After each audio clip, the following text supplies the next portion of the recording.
Mortes, guerras, ciência, magia e conflito de classes, e eu tô aqui pra te dizer que não é por isso que você gosta de Arcane. Não, tem algo muito mais importante do que tudo isso que eu te falei. Arcane é uma história de opostos. Bora pegar Vi e Jinx, que a esse ponto ainda era Powder. Olha só, a Vi é uma líder nata. Ela quem comanda o roubo no lado alto que inicia toda a história. Orienta o que o grupo precisa fazer até nas horas mais graves, e como seu pai diz, se ela falar corre, eles correm. Manda nadar, eles mergulham. Manda tocar fogo e eles aparecem com óleo. A força física da Vi é diferente de todas as outras crianças. Ela tem um corpo extremamente musculoso para uma pessoa tão jovem. Aguenta porrada não só de pessoas da idade dela. Essa menina consegue de alguma forma espancar até adulto. Só que sua força também é mental. Ela é bruta e decidida. Talvez decidida até demais, porque isso faz dela cabeça dura. É a primeira a discordar e realmente confrontar as decisões do próprio pai. Ela não pensa muito antes de agir. Inclusive, todos os problemas começam porque ela resolveu agir na agressão, ao invés de negociar com esse moleque louro.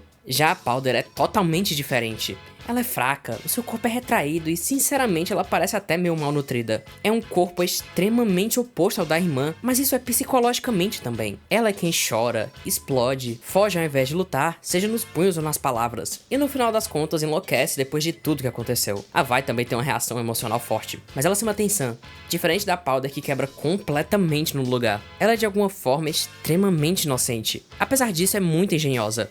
Ao contrário da Vi, ela cria coisas, não destrói. Ela não tem força física ou uma capacidade de liderança, mas está o tempo todo tentando compensar com bombas de prego, pinturas e armadilhas para poder ajudar o grupo. A Powder é uma força criativa ao contrário de física. Inclusive já é estabelecido bem cedo que ela tem uma mira incrivelmente boa, diferente da Vi que parte pro soco. Mas a maior diferença é que a Violet é um símbolo de maturidade entre as crianças. Entre todos eles, ela é a que mais entende do mundo que vive e consegue tomar decisões, mesmo que nem todas elas sejam boas. É ela quem decide fazer um roubo arriscado, lutar com essas crianças e resgatar o Vander. Já a Powder é exatamente o oposto. Até entre as crianças ela é um signo de imaturidade. É ela quem não sabe tomar decisões sozinhas, seja uma coisa simples como pular de um telhado para o outro, ou pior ainda, sempre que tenta fazer algo, parece que foi a pior escolha possível. Jogar a bolsa no mar, levar 3 mini explosivos no bolso e ainda usar um deles num espaço fechado foram todas decisões exclusivamente dela. Ainda depois de crescerem a relação se mantém.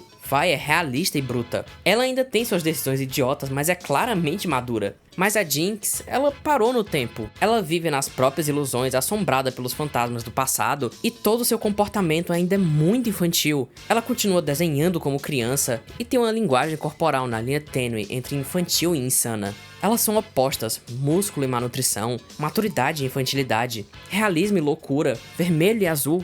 Mas agora você pode até pensar, mas é claro que elas são opostas, é a heroína e a vilã da série, né? Não, essa dinâmica de dualismo não é só entre elas. Inclusive, talvez elas sejam um exemplo mais fraco. Deixa eu te provar. Vamos pro lado alto, Victor, Jace e Heimer. Aqui fica bem mais complexo. Jace é filho de uma família comum em Piltover. Ele é determinado a ascender socialmente através do estudo e obviamente é um homem com bastante recurso e bastante inteligência para usar eles, mesmo que não seja exatamente super responsável.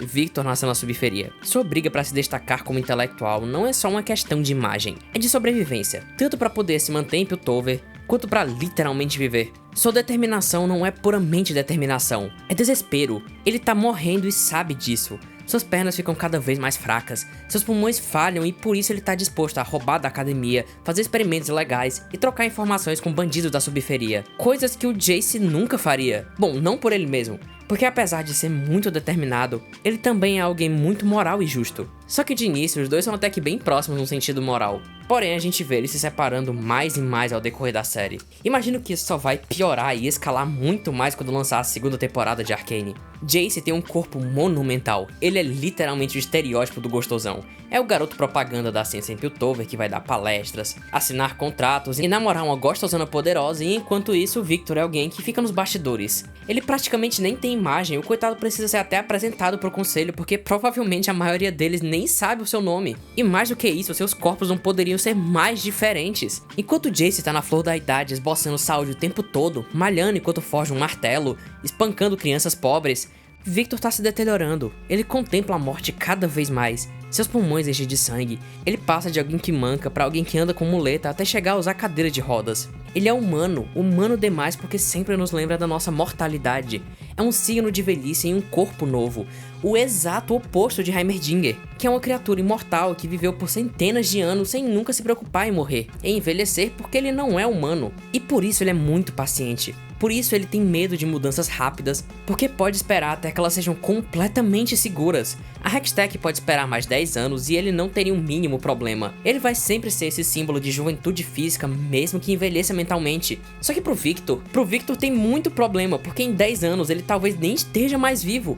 Puta merda, eu acho genial como essa oposição não é só de ideias. Heimer é fofo, ele é uma bolinha de pelos que dá vontade de apertar. Já o Victor é frágil, ele quebraria com qualquer pressão. E ao longo da série a gente vê ele ficando cada vez mais distorcido, mais bizarro, mais humanamente inumano, enquanto Heimer continua sendo a exata mesma figura de fofura pra sempre. A relação entre os três intelectuais de Piltover é extremamente rica, justamente por ter esse nível de diferenças fundamentais entre eles. Já no campo moral, temos vários outros níveis de complicação.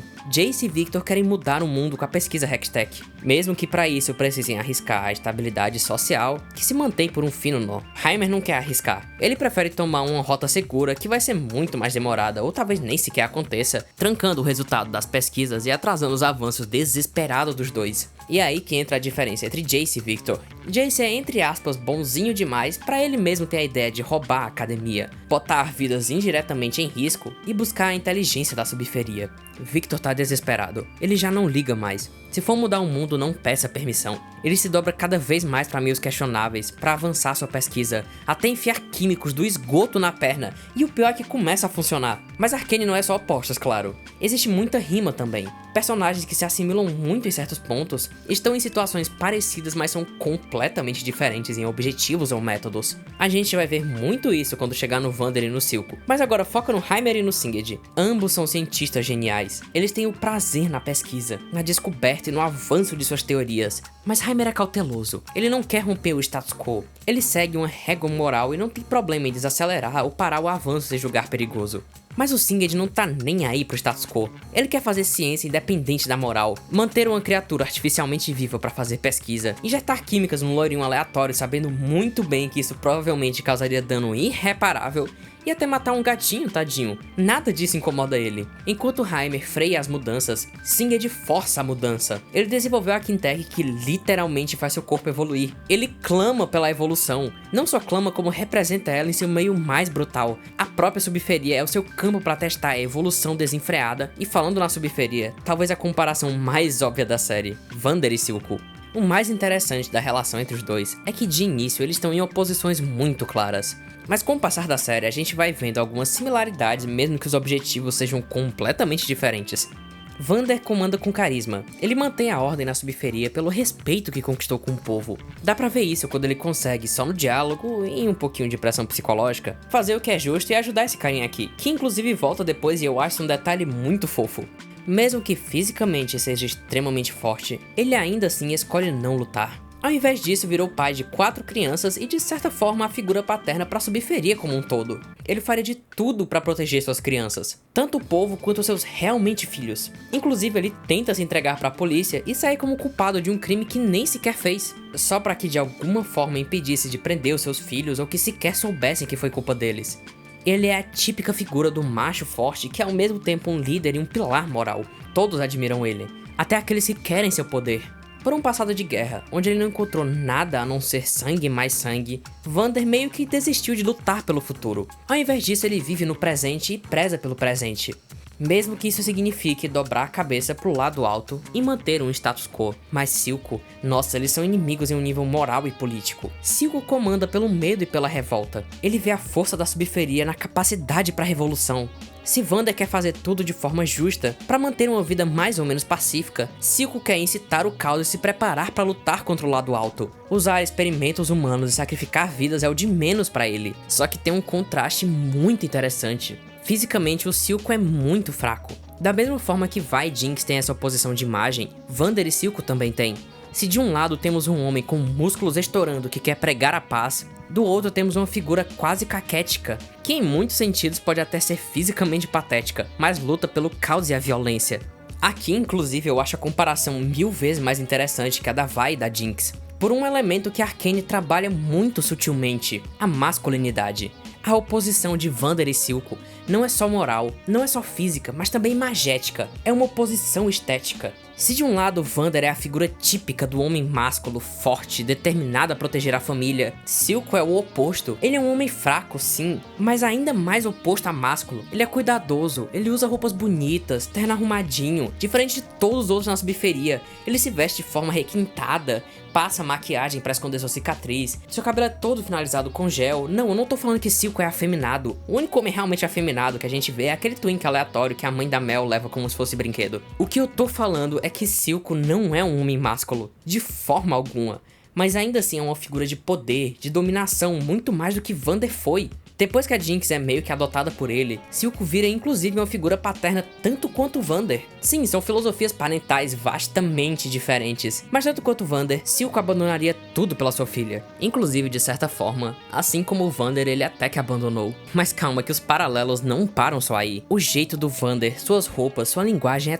toda da subferia. Ele é a imagem desse lugar, mas ironicamente ele trabalha com o lado alto. Negocia e até baixa a cabeça. Ele é o símbolo da subferia, mas se deixa ser dominado pelo lado alto. Silco tem um jeito do lado alto. Ele usa roupas de grife, fala da forma requintada de um político de Piltover. Ele incorpora a malandragem política do lado alto, que permite que aquele lugar continue funcionando, mas ironicamente trabalha para tornar Zaun livre, para libertar a subferia, nem que seja através de muito sangue. Cara, esse é um uso muito genial de paralelos, porque dá pra traçar muitos paralelos, tanto em similaridades quanto em oposições entre os personagens e o seu mundo. Mas não para aí, a subferia e o lado alto, Piltover e Zaun, são tão personagens quanto os outros. O lado alto é requintado, eles estudam, fazem avanços científicos pelo bem da humanidade, falam com um sotaque soberbo, comem bem, se vestem bem, vivem uma vida pacífica, têm contato mundial e todos os problemas são resolvidos numa câmara fechada de um jeito organizado e político. A subferia é selvagem, tem pouca oportunidade para estudar, os avanços científicos vêm de muita ação imoral e são pelos objetivos de quem tá no poder. Eles comem mal, se vestem mal, vivem no meio do caos e a violência, falam com linguagem própria e são constantemente isolados do resto do mundo, só conseguindo contato entre o próprio povo da subferia, e todos os seus problemas reverberam entre toda a comunidade. São dois locais completamente opostos e ainda assim completamente ligados. Arcane acertou demais nisso, em criar personagens opostos que possuem tantos paralelos ao longo da primeira temporada, e eu espero que essa segunda traga uma conclusão boa pra cada um desses pontos. Falando na segunda temporada, eu vou ver tudo assim que sair, e se esse vídeo for bem, pode acreditar que ainda tenho muito pra comentar, tanto da primeira como provavelmente da segunda. Se inscreve!